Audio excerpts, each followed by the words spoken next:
आप पर सवाल उठाया है और कहा है कि उनकी माताजी और उनकी पत्नी कितनी पढ़ी लिखी है, जो दूसरे पर इस तरह से महिलाओं पर टिप्पणी कर रहे हैं, अपमानित करने का काम कर रहे हैं। देखिए, राबड़ी जी ने इसको महिलाओं पर टिप्पणी से ले लिया है।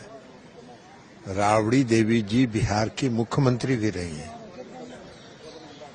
तो हमारी माता जी और हमारी पत्नी तो बिहार की मुख्यमंत्री नहीं रही है और न उन्होंने कोई बजट पर प्रतिक्रिया दी है। तो हमने तो यही कहा ना कि बजट पर प्रतिक्रिया, उनको बजट क्या समझ में आएगा। तो या तो हमने गलत कहा है उनके हस्ताक्षर के बारे में, या जो भी कहा है वो हमने बिहार के मुख्यमंत्री, पूर्व मुख्यमंत्री के बारे में कहा है। तो उनको कहना चाहिए कि या तो हमने जो कहा है वो गलत है, इसमें महिलाओं का अपमान कहा, कोई अपमानजनक शब्द का इस्तेमाल तो हमने नहीं किया।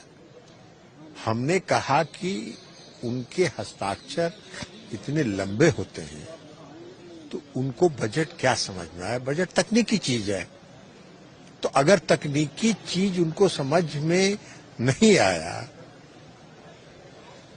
तो इसमें हमने महिलाओं का क्या अपमान किया भाई। महिलाओं का तो हम लोग सम्मान करते हैं। महिला के सशक्तिकरण के लिए बिहार में नीतीश कुमार जी मुख्यमंत्री रहते हुए जो महिला को सशक्त करने के लिए काम किया है, तो वो अभी तो रही है मुख्यमंत्री 5 साल।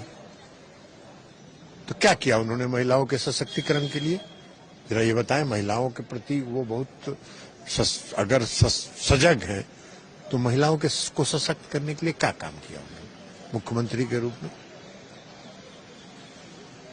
ये तो दुनिया, बिहार, सारा बिहार जानता है कि जब तक वो मुख्यमंत्री थे और लालू जी बड़ा घर में उस समय थे, जो किला वाला घर था पूरा, उस घर में रहते थे, तो सारा फाइल तो वहां जाता था।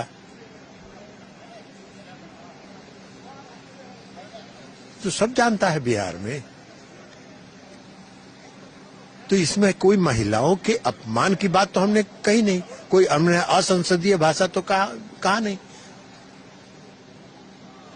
हमने सिर्फ इतना ही कहा ना भाई कि उनको बजट टेक्निकल चीज है, बजट क्या समझ में आएगा, जो सही भी है। और अगर उनको बजट समझ में आया तो कहे कि नहीं हमको बजट समझ में आता है, तो बोले, या बोले हमने हस्ताक्षर के बारे में जो कहा है कि उन्होंने गलत कहा है। तो हमारी माता जी और हमारी पत्नी के बारे में जो कुछ भी उन्होंने कहा, तो कहा हमारी न माता जी बजट पर प्रतिक्रिया दे रही है, न हमारी पत्नी बजट पर प्रतिक्रिया दे रही। हम कहां दावा कर रहे हैं कि वो पढ़े लिखे हैं। या आप अगर पढ़ी लिखी नहीं है तो इसकी आलोचना भी हम नहीं कर रहे हैं। हमने तो बिहार के पूर्व मुख्यमंत्री के बारे में कहा, और मुख्यमंत्री के रूप में मुख्यमंत्री का बहुत बड़ा दायित्व होता है, इसलिए हमने प्रतिक्रिया दी। अब इसको उन्होंने जिस अर्थ में लिया हो उनका ईमान जाने।